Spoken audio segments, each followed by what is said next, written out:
Prep guru Sarvajeet smart study for sure success. Hello दोस्तों, स्वागत है आपका एक और नई वीडियो में। दोस्तों आज हम इस वीडियो में बात करने वाले हैं प्रमुख अनुसंधान परिषदों के बारे में। पिछली वीडियो में दोस्तों हमने बात की थी स्वतंत्रता के बाद हायर एजुकेशन के डेवलपमेंट के बारे में। अगर आपने वो वीडियो नहीं देखी है तो आप उस वीडियो को भी जरूर देखें ताकि आपको हायर एजुकेशन सिस्टम से संबंधित लगातार कंटिन्यूटी बनी रहे। चलिए दोस्तों हम वीडियो को शुरू करते हैं। तो दोस्तों हम कह सकते हैं कि जो सबसे पहले शुरुआत हुई थी रिसर्च से संबंधित उसको कह सकते हैं दोस्तों आई कार से शुरू हुई थी। आई कार का दोस्तों हम imperial council of agricultural research भी कहते हैं। इसका नाम दोस्तों बाद में जो स्वतंत्रता के बाद इसका नाम बदलकर हमारा Indian council of agricultural research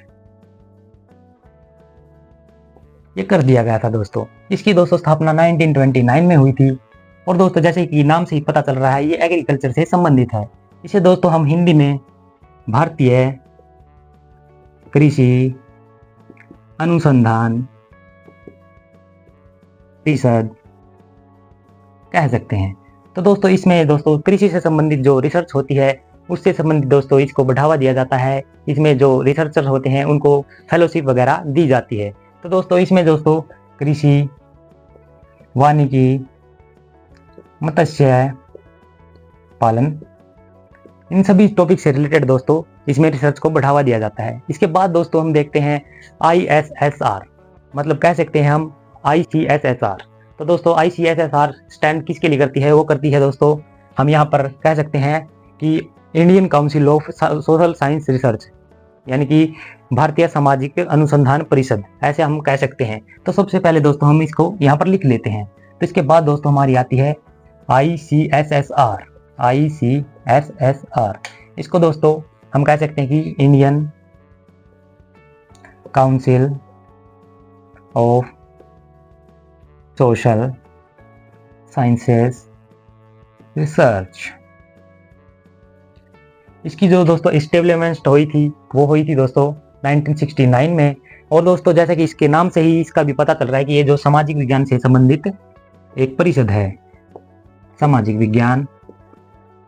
तो दोस्तों इसमें जो हमारा इतिहास है, हमारा जो दोस्तों कह सकते हैं अर्थशास्त्र है, हमारी जो दोस्तों कह सकते हैं कि जो राजनीति है, इन सभी विषयों से संबंधित जितनी भी रिसर्चेस होती हैं दोस्तों उनको बढ़ावा देने के लिए इस परिषद का गठन किया गया था दोस्तों। तो इसके बाद दोस्तों हम देखते हैं कि इसके बाद हमारी आती है, हम कह सकते हैं कि दोस्तों इसे हम यहाँ पर लिख सकते हैं। इसके बाद हमारी आती है ICHR 1972। दोस्तों ICSR का फुल फॉर्म हम कह सकते हैं कि इंडियन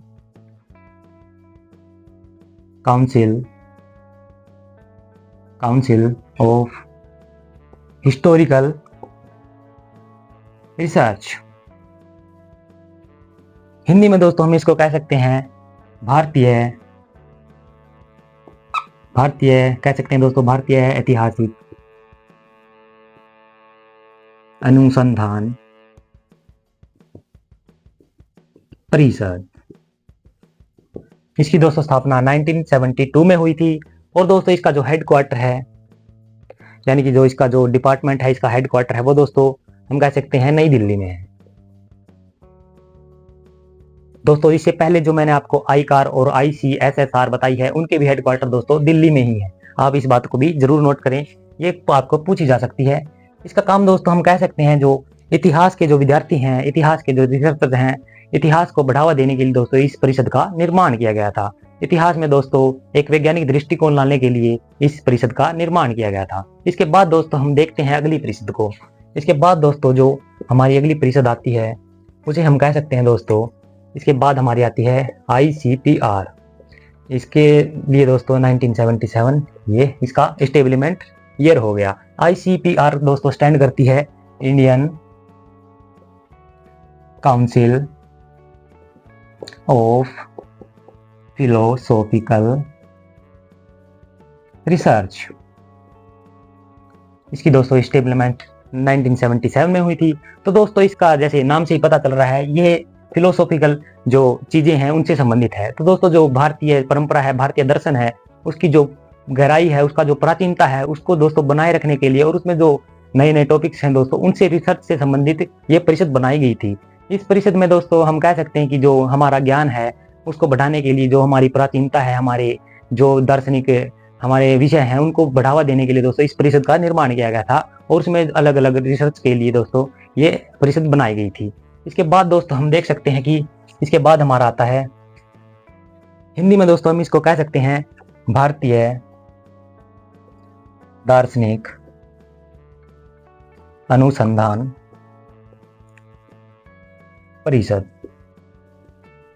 इस नाम से हम इसे जानते हैं हिंदी में। इसके बाद दोस्तों हमारी आती है,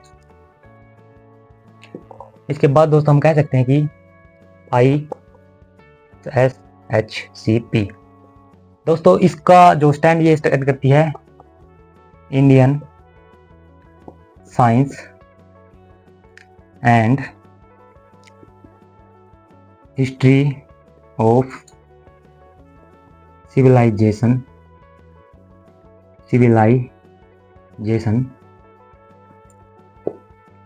तो दोस्तों ये इसके लिए स्टैंड करती है। पीछे दोस्तों हम प्रोजेक्ट कह सकते हैं। तो दोस्तों ये एक प्रोजेक्ट था और ये दोस्तों आया था 1990 में। दोस्तों जो हमारी सभ्यता है, हमारी संस्कृति है, हमारा विज्ञान है, उसमें रिसर्च को बढ़ावा देने के लिए इस प्रोजेक्ट को लाया गया था। और दोस्तों ये रिसर्च के लिए आया था ये प्रोजेक्ट, ये दोस्तों ICPR के अंतर्गत ही आया था, Indian council of philosophical research के अंतर्गत ही दोस्तों इसको लॉन्च किया गया था।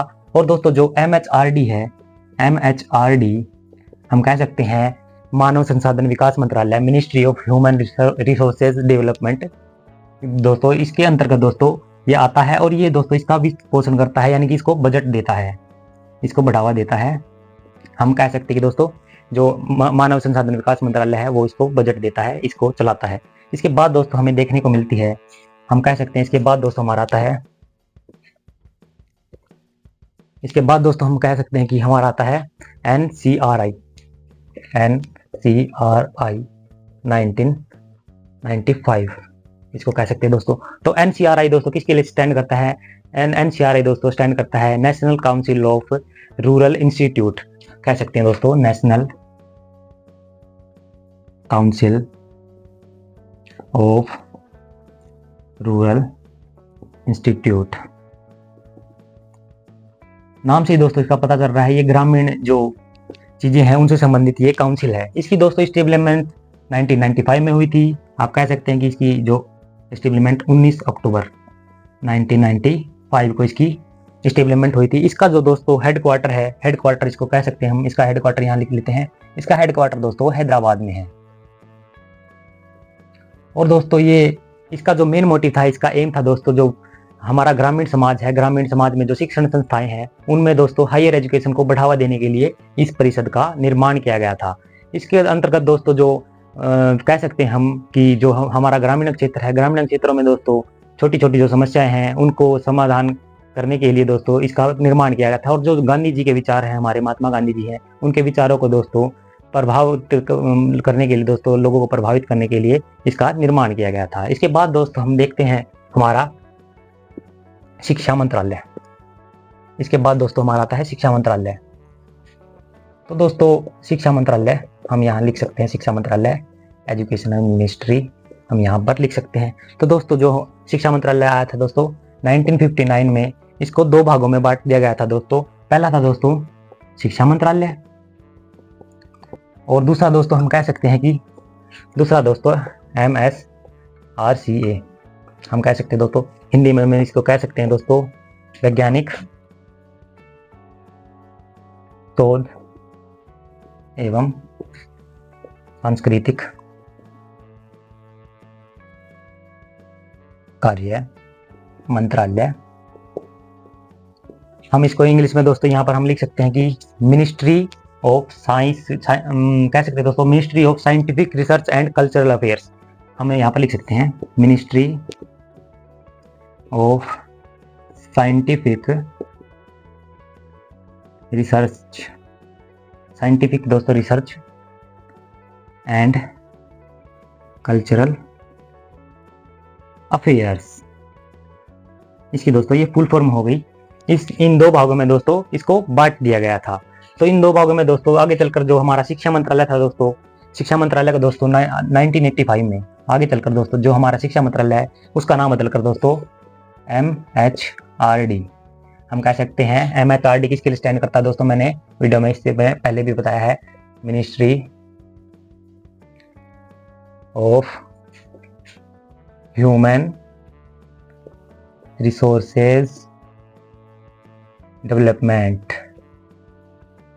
हम कह सकते हैं दोस्तों। इसकी जो फुल फॉर्म हो गई यानी कि मानव संसाधन विकास मंत्रालय, इसकी फुल फॉर्म हो गई। इसके बाद दोस्तों इसके अंतर्गत कई प्रभाग, कई खंड आते हैं दोस्तों। जो ये MHRD है इसके अंतर्गत बहुत सारे प्रभाग आते हैं। उनको प्रभागों को हम देख सकते हैं दोस्तों। कुछ प्रभागों के नाम हम यहाँ पर लिख सकते हैं। प्राथमिक शिक्षा प्रभाग, ऐसे ही दोस्तों माध्यमिक शिक्षा प्रभाग, ऐसे ही दोस्तों उच्च शिक्षा प्रभाग, और ऐसे ही दोस्तों जो हमारी टेक्निकल एजुकेशन है, टेक्निकल एजुकेशन उससे संबंधित प्रभाग हो गया दोस्तों। हम इसे कह सकते हैं टेक्निकल एजुकेशन के लिए प्रभाग। और इसके बाद दोस्तों, इसके बाद भी जैसे हमारा फिजिकल एजुकेशन एंड एंटरटेनमेंट प्रभाग हो गया दोस्तों। और इसके बाद भी दोस्तों कई प्रभाग हैं, इनमें से आप दोस्तों कुछ स्क्रीन पर भी देख सकते हैं। आज की वीडियो में दोस्तों हम इतना ही करेंगे। कल की वीडियो में दोस्तों हम करेंगे structure of higher education in India. तो दोस्तों अगर आपको वीडियो अच्छी लगी हो तो वीडियो को लाइक करें और चैनल को सब्सक्राइब करें ताकि ऐसी ही वीडियो आपको लगातार मिलती रहें और आप UGC नेट के जो फर्स्ट पेपर है उससे संबंधित आप लगातार तैयारी करते रहें, आपका कोई भी डाउट ना रहे, आपके पेपर में अच्छे नंबर आए। थैंक यू दोस्तों। वीडियो को जरूर लाइक करें और चैनल को जरूर सब्सक्राइब करें दोस्तों ताकि आपको वीडियो लगातार मिलती रहे। धन्यवाद। Prep guru Sarvajeet, smart study for sure success.